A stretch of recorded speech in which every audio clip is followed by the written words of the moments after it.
Hey everybody, this is Candace Yvette with Blackwomenaware. First, I'd like to say thank you to everybody who comes by and supports my page. It really does mean a lot to me. If you all can please press the like or dislike button and subscribe, comment, or even email me if you have any suggestions, questions, or concerns. My email is always going to be in the description box. Again, thank you for visiting my channel. Hey guys, it's Candace Yvette with Blackwomenaware. So I had to jump in real quick and give this message. First, I'd like to say thank you. Thank you for visiting my page. Thank you for showing support and being concerned about the injustices that Black women and children face every day in the United States. I really do appreciate your support. You don't know how much that means to me, especially because I myself am a Black woman. I'd also like to put this quick disclaimer out there. Do not come to my page victim shaming or blaming. You will be immediately blocked for that. I do not tolerate it.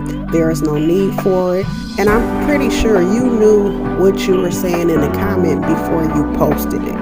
So be respectful. Many of the victims, their families come back and they visit this page. I am their advocate. This is their safe space. No disrespect will be tolerated. You all have a good day. I'm going to let you go back into the commentary. Every 5.5 hours in the United States of America, a Black woman or child is murdered. Stop killing Black women. Stop killing Black children. Wait, hold up. Now, before we get started in today's topic, I wanted to share one last but important and exciting thing with y'all. So I have been communicating with the ladies over at Black Femicide US, and this year's 2022 Black Women's March is going to be held in August. It's going to be held precisely August 27th, 2022. That's a Saturday, y'all, from 9 a.m. to 1 p.m. We're going to be marching around the city. Yes, you heard me correctly. I said we're, because Candace Yvette is going to be in attendance, and I am honored to be there. I feel privileged to be there. There's going to be raffles. There's going to be food. There's going to be guest speakers. So if you can, please come out and join us. If you can't join us physically, support us virtually. Share and like this video. Share it with all your friends, or if you can't share the video, go over to Black Femicide's Instagram or their Facebook page, find this flyer and share it. I'm going to read their statement before I go into today's topic. It's one that, even though they wrote, I agree with it as well. So it says, we're going to be marching for the liberation of Black women and girls. We march to bring awareness to the issues that Black women and girls face uniquely and disproportionately. We march to honor Black women and girls and to discuss our plan of action on our future in this country that directly ties to our liberation. Beautiful statement. So I hope you guys can come out and join us. Again, the date is August 27th of 2022. The place is Washington, D.C. We're going to be meeting at the Washington Monument, okay? Washington Monument. So if you can be there, be there. If you need more information, just email me or send Black Femicide US a DM. All right, now it's time to go into our topic. He's half camera. He too calm. They together happy. And them busted ass shoes. I see one them bust. The other man. Hold on. This is mine. Who the? How much y'all want to bet? How much y'all want to bet sooner or later it's gonna come out that he had something to do with? Hey, what's up, y'all? So the video y'all just watched are from residents of South Bend, Indiana, at the crime scene of Alexis Morales, and basically they suspect that the man who was the husband of Alexis Morales, they think that he had some involvement in her case. Now, this is all accusations, allegations, and speculations. Okay. We don't know for a fact. It hasn't been proven, but I just wanted to share this video because like another case I just shared earlier in the month, This case has gotten a lot of attention, and it has a lot of different people thinking and assuming a lot of different things. Okay, so I wanted to include that to see what y'all thought about that. You know, just put your thoughts down below. Also, in this video, I'm mainly going to be talking about the issue with the silver alerts and things like that, and that's coming up right now. Hey, what's up, everybody? This is Candice Yvette back with an update on the Alexis Morales case that came to us out of South Bend, Indiana. Now, I am going to be covering multiple different things with this case. And one thing that this case did make me realize that I need to do, because I am an advocate, because I do cover the cases of missing and murdered Black women and children, it made me aware that I need to update information, because I am aware of how missing persons cases are handled from state to state. I do have a lot of information on that, and I need to educate my audience. Because one thing that Alexis's case made me realize is a lot of people are not aware on how alerts work with missing persons, and a lot of people are not aware of the different categories you can be put into when you become a missing person. Hopefully none of my viewers do. I don't wish that on anybody, not even my worst enemy. I wouldn't put nobody through that. I wouldn't wish that on anybody. You know what I mean? I don't know these ladies that I share their stories. I don't know them from holes in the wall, but I have compassion. And when I, look at their stories, and it's almost like the pain that their families feel, I can feel. You know what I mean? Especially for Alexis Morales, because of Alexis Morales, her stomping grounds is literally where I'm from. Okay, so it hit a little different. It made me realize with her case, Alexis Morales's case, made me further realize that these stories that I'm covering, they are real people. Okay, not only are they real people, because sometimes we get so desensitized by the media when it comes to murders and missing persons that, we listen to it and then we move on. We don't really take the shit seriously until it's us, right?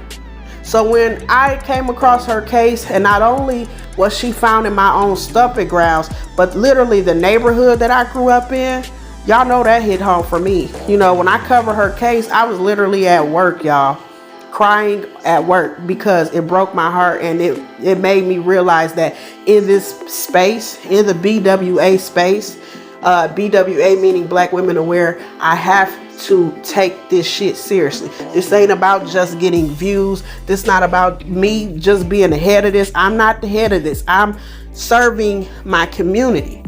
Okay?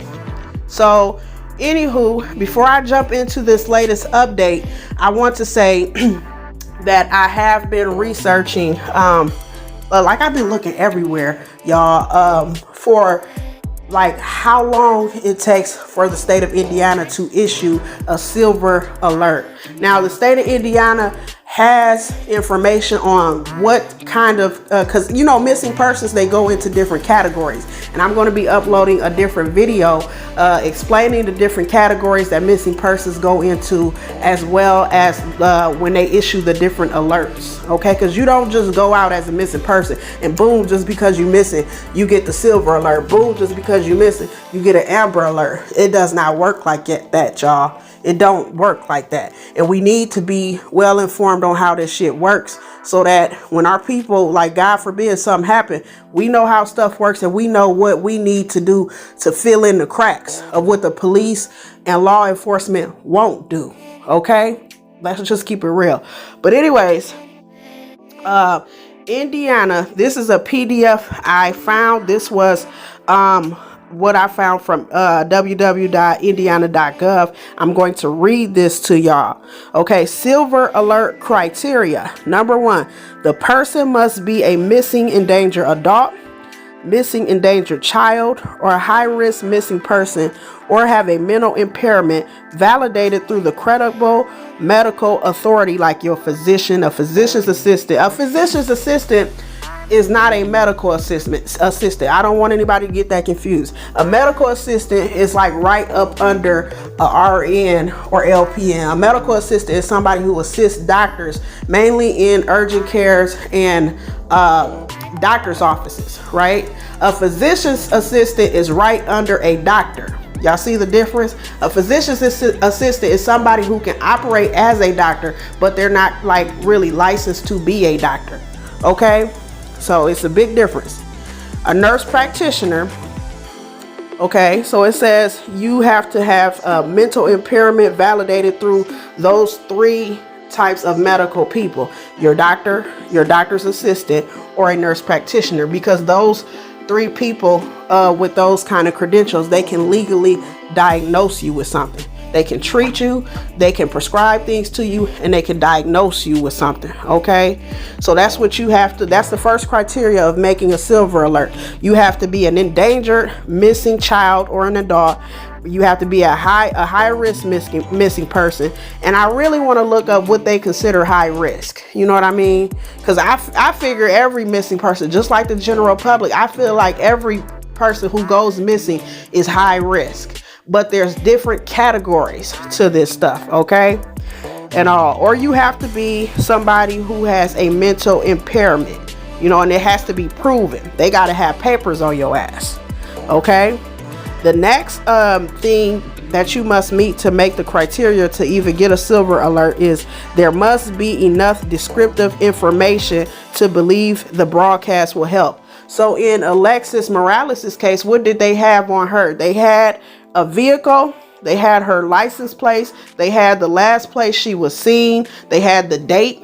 So so far those 2 things Alexis met. Requests must be recommended by law enforcement agency of jurisdiction. So the request for a silver alert must be recommended by the law enforcement agency of jurisdiction. So I'm wondering, now I'm curious as to see, because I thought, just like the general public, I thought the police put out the silver alert. So it's saying here basically that law enforcement or whatever jurisdiction, they have to request silver alerts from a higher party, but this article is not specifying who that higher party is in the state of Indiana. Let's go on. Enter the person into the IDACS NCIC. So basically that's like a national database for missing persons. With a message. And so basically what it's saying is you need to enter them into this national database, right? If you believe the criteria has been met, call the clearinghouse. Okay, so this is the agency. I was wondering, like, who do these law enforcement people get a hold of? So they're supposed to call the clearinghouse number in Indiana, 1-800-831-8953, as soon as possible.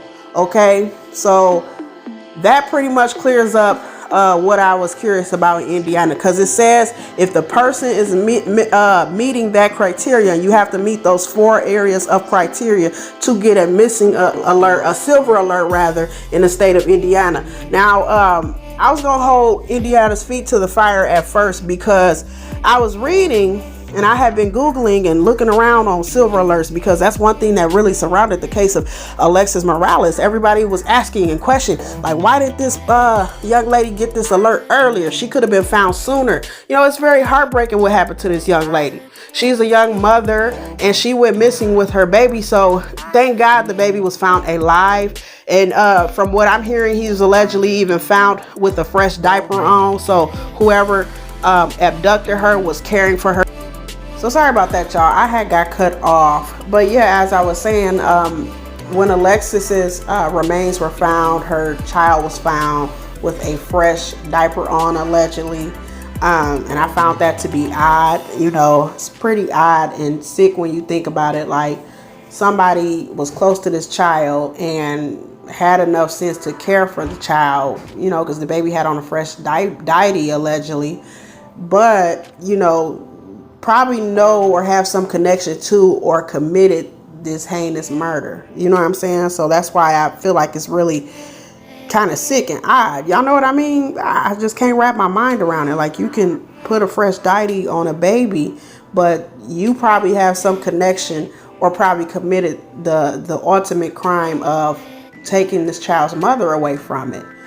Odd. But anywho, let's get into reading this article. I have reached out to the family of Alexis Morales because she has been moved from being a missing person to an unsolved murder case. And we need to bring whoever did this to her to justice. Whoever took Messiah's mother away from him, we need to bring that person to justice, y'all. And we need to get on this as soon as possible. No waiting, no pausing, no bullshitting around.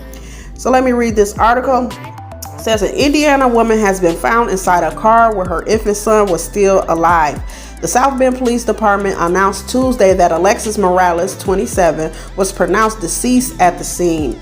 After officers located her and her son, Messiah Morales, inside the vehicle on South Cayley Street that evening, police announced in a Facebook post that 5-month-old Messiah was not injured but was transported to the hospital for observation. Didn't I tell y'all that was going to happen anyways?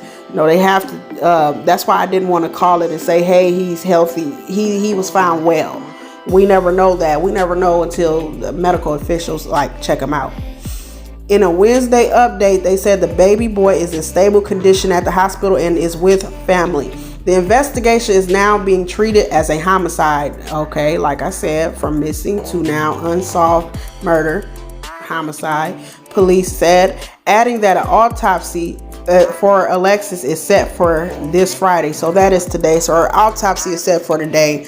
I'm going to be checking back and seeing if I can find anything on those results.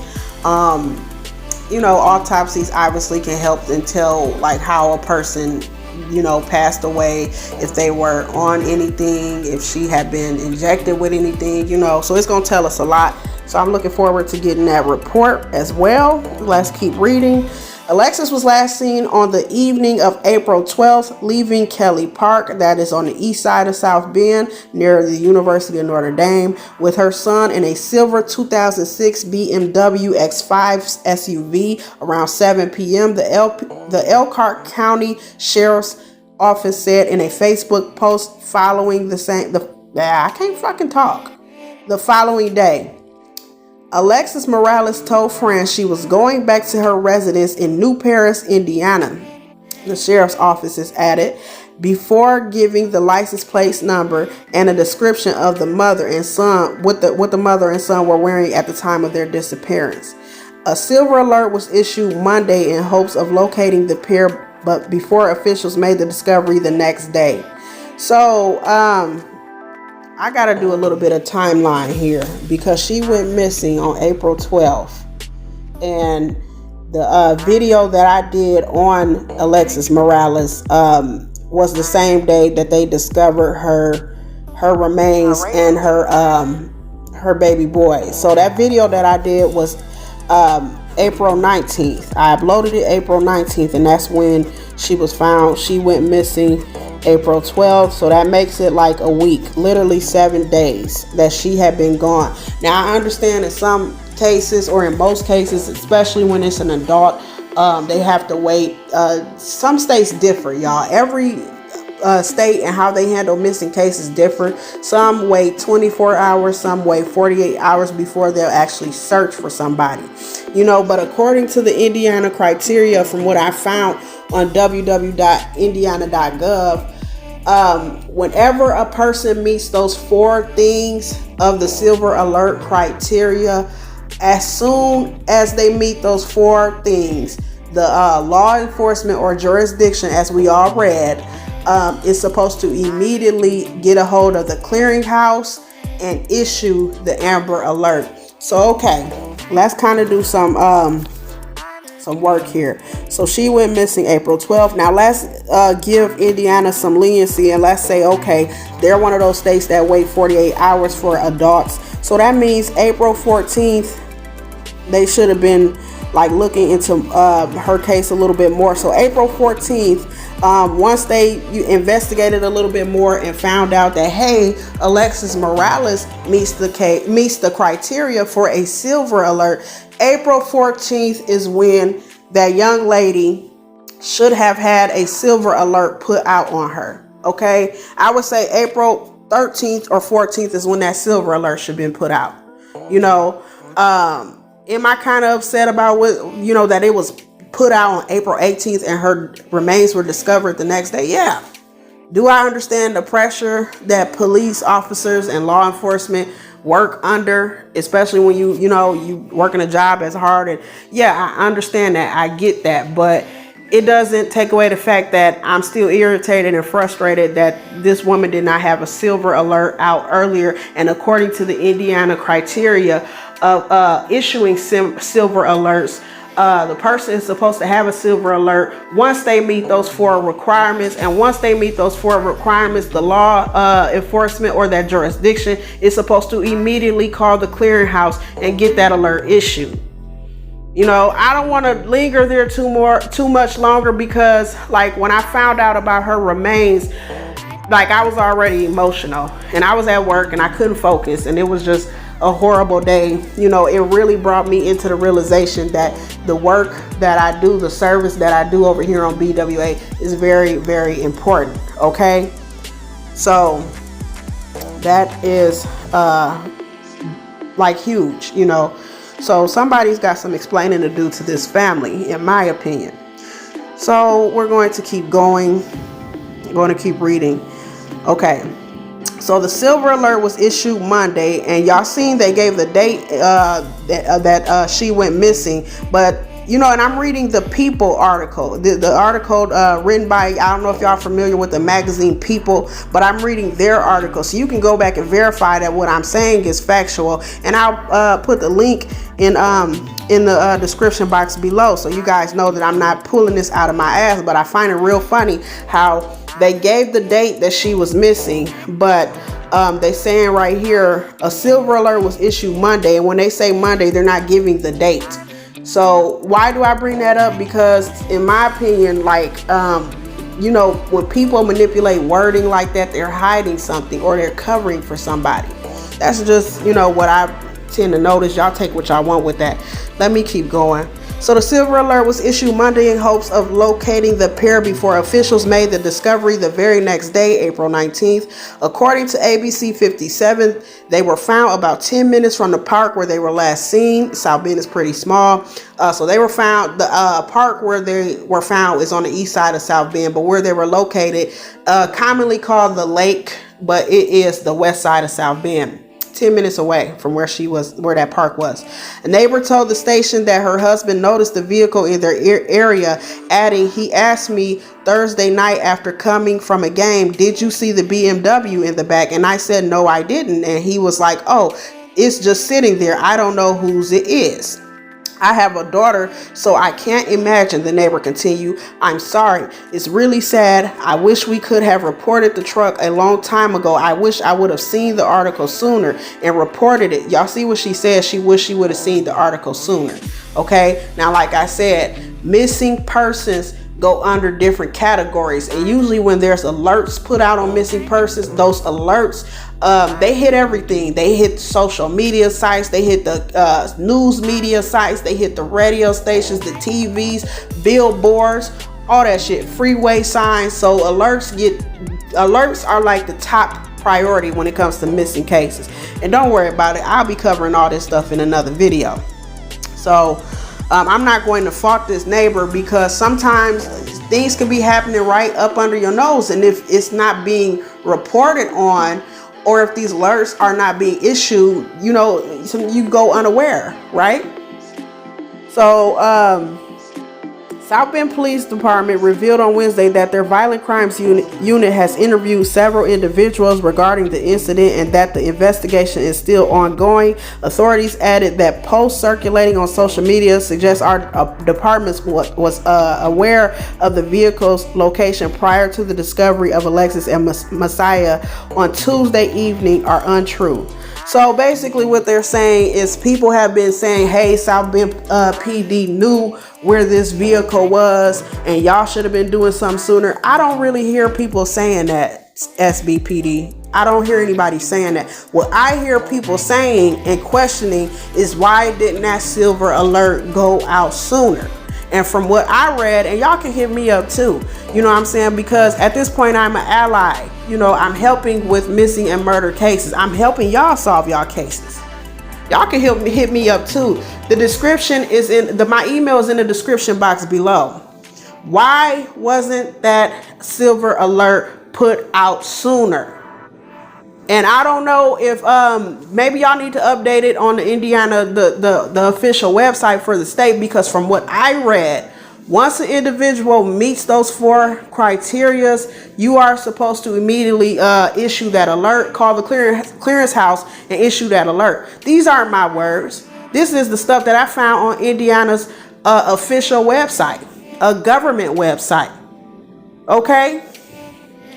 Anyone with information is urged to call the South Bend Police Department at area code 574-235-9263. Those numbers is going to be in the description box below. First number again is 574-235-9263, or Michiana Crime Stoppers.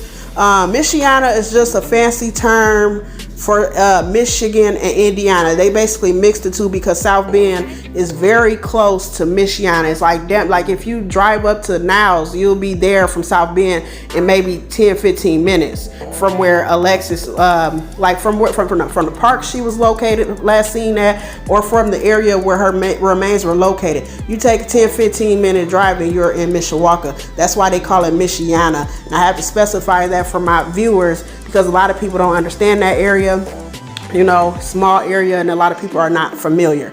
Okay, so Michiana Crime Stoppers is area code 574-288-STOP. These numbers will be in the description box below. You all leave your comments down below. My condolences, well wishes, and love go out to the family of Alexis Morales. If y'all have any suggestions for this page or anything you would like to add on this case, you can also email me. If you would like to remain anonymous, please note I do not reveal my sources, okay? And if you want your name publicly displayed on my channel, or you know, like if you give me a tip and you're cool with your name being out there or being put out there, you have to specifically state that in the email, because unless you tell me that, I will not reveal your name. Okay, that's not how I do business over here. Y'all have a good one. Be safe, be alert, be aware.